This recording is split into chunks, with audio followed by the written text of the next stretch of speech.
dia, boa tarde, boa noite, senhores. Tudo certo? Voltando aí para mais um conteúdo extremamente importante que fala de uma escola que ela revoluciona a ciência da administração, que é a escola humanística ou abordagem humanística da administração, como nós vamos ver aí. Pessoal, aqui começando já o nosso conteúdo da escola humanística, a gente tem a também conhecida como teoria das relações humanas, ou seja, escola humanística, abordagem humanística, teoria das relações humanas. Nós temos aí 3 nomenclaturas diferentes para essa abordagem nova que nós vamos trabalhar aqui dentro da administração.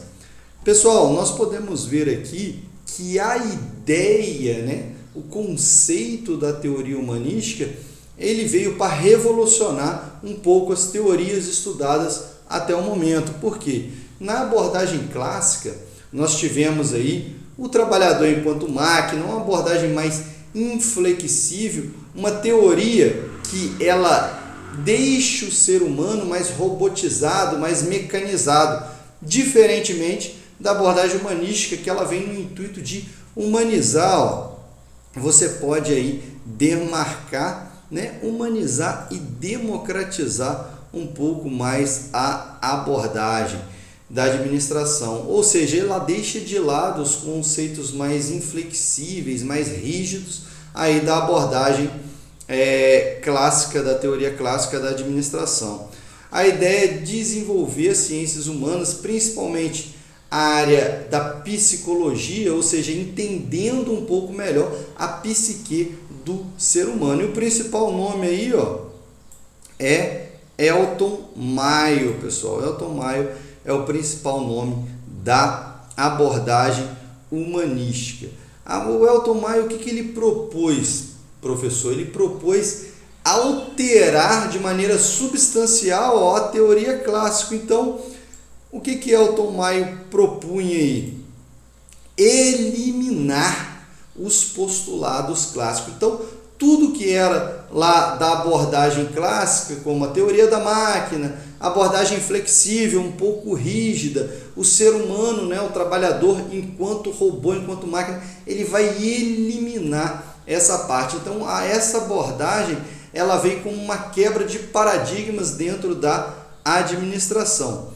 E uma das principais experiências, uma das principais marcos aí da teoria da escola humanística foi a experiência de Hawthorne.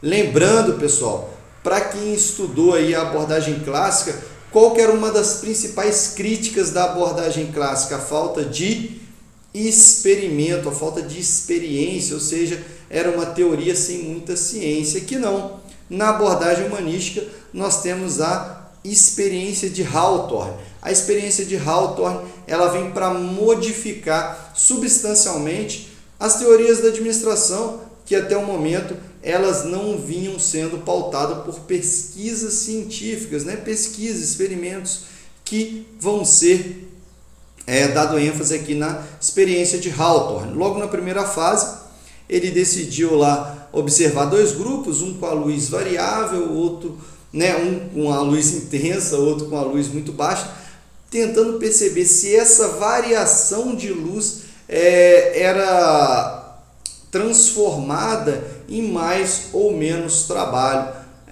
no ambiente. Ele descobriu que essa diferença, essa variação não propunha. Então ele foi para a segunda fase. A segunda fase ele dividiu alguns grupos para observar também a produtividade. Lembrando, pessoal, um fato interessante aqui das experiências de Hawthorne, que nós vamos ver em todas as fases, em todas as 4 fases, é o seguinte: o principal é a produtividade na empresa. Lógico, a teoria humanística ela olha um pouco mais o lado do trabalhador, porém sempre observando essa questão da produtividade, do lucro nas organizações, beleza? E aí nós temos aqui os 2 grupos que foram observados. E aí, com um intervalo de descanso, para eles poderem se socializar e também não ter aquela abordagem do trabalho incessantemente, ou seja, sem parar, né, sem turno, aqueles turnos ininterruptos. Será então que o descanso, uma certa tranquilidade, aquela pausa para o almoço, pausa para o cafezinho, será que vai melhorar a produtividade? Esses são os aspectos observados aí na segunda fase. E o que Maio observou? Maio observou o seguinte: se eu coloco o meu funcionário para fazer algumas pausas, intervalo de almoço, intervalo de descanso, né, aquela pausa para o cafezinho, a produtividade dele tende a aumentar. Lembrando, hoje em dia, lógico, professor, isso é um pouco óbvio, mas antigamente não se tinha essa ideia. E observou outra coisa muito interessante também.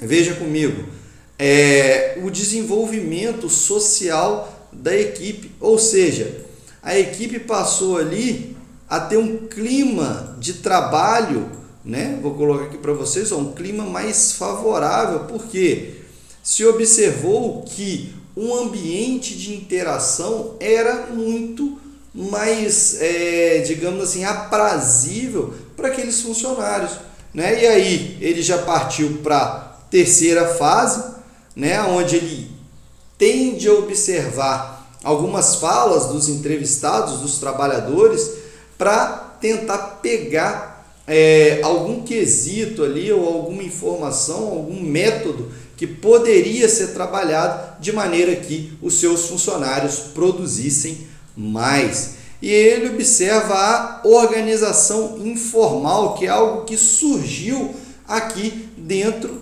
da nossa teoria humanística da administração. Lembrando, lá atrás a gente só tinha visto que a organização formal, hierarquia, aqueles cargos previamente definidos, a estrutura como nós estamos acostumados de toda empresa. Aqui não, na teoria humanística a gente tem a organização informal surgindo aí.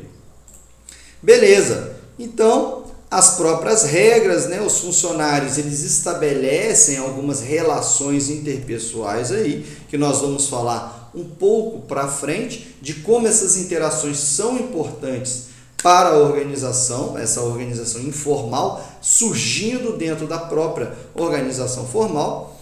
E aí, nessa quarta fase, ele continuou, né, as experiências de Hawthorne aí, continuou, lembrando, por que leva esse nome, professor? Foi na fábrica de Hawthorne, né? A fábrica industrial de Hawthorne, por isso dá esse nome das experiências de Hawthorne. Beleza? Então, começa-se na quarta fase a observar essa presença maciça da organização formal, ou seja, a interação entre os empregados, entre os indivíduos ali. Porém, a experiência ela vai ser suspensa por falta de verba, né, pessoal? Muita gente, vocês podem ouvir falar hoje, tem falta de verba para pesquisa, para bolsa, é isso que acontece.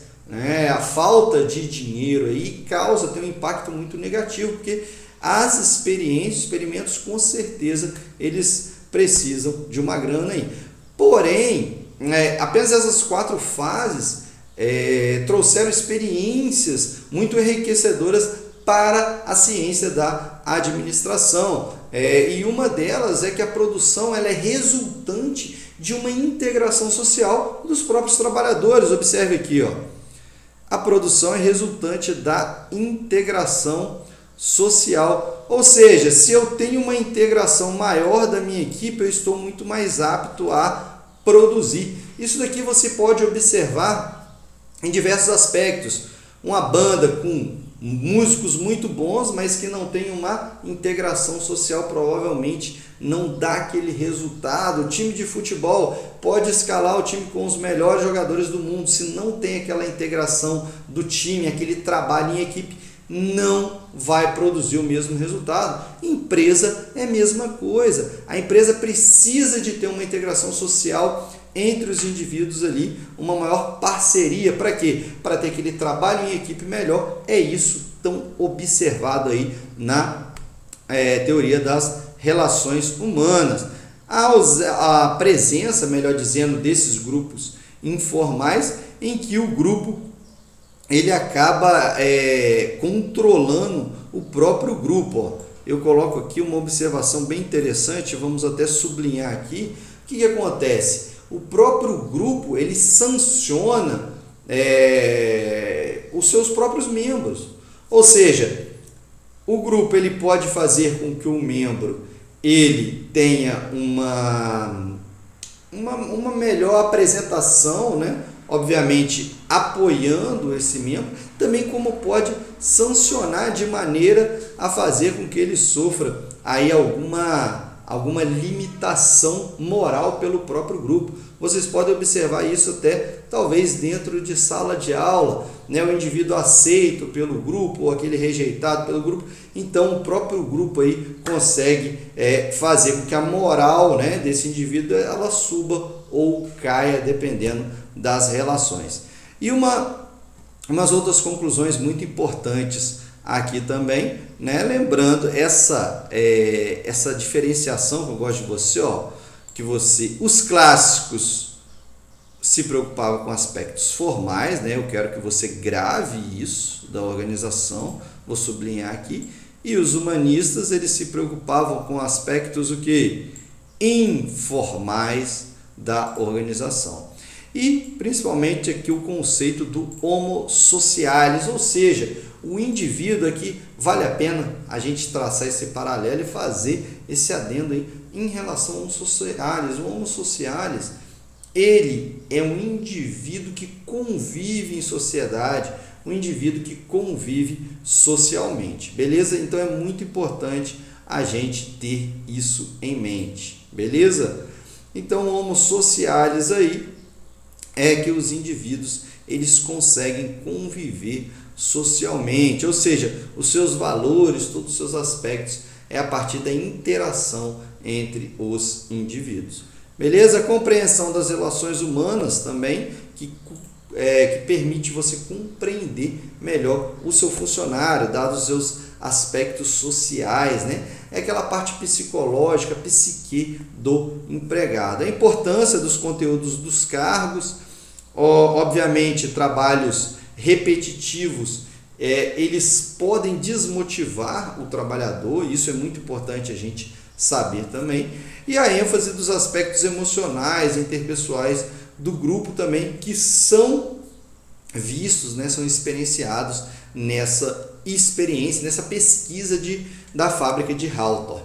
Beleza, pessoal? E por enquanto nós ficamos aí com o nosso primeiro vídeo da parte 1 ainda da teoria humanística da administração. Até o próximo vídeo.